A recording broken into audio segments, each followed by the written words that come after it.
Sony wasn't just a company, it was a global symbol of power. Movies, music, gaming, technology.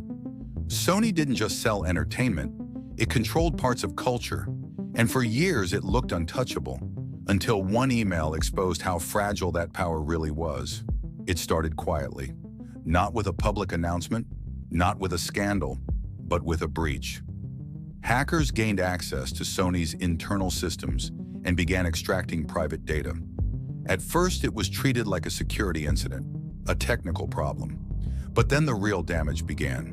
Emails leaked, and what the world saw wasn't just confidential business talk.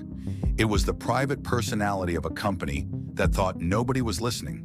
Executives mocking celebrities, insults, arguments, embarrassing conversations that were never meant to be public.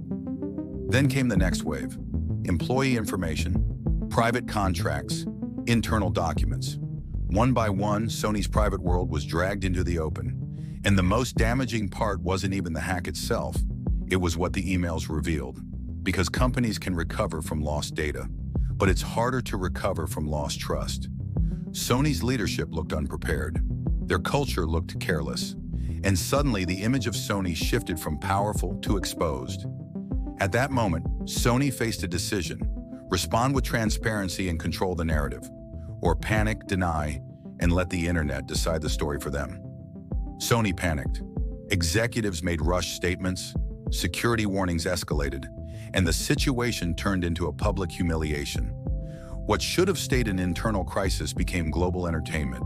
News headlines, memes, speculation. Sony wasn't just hacked, it was publicly dismantled. The long-term consequences were brutal. Trust weakened, security reputation collapsed, and the company was forced to spend massive resources repairing damage that wasn't just technical.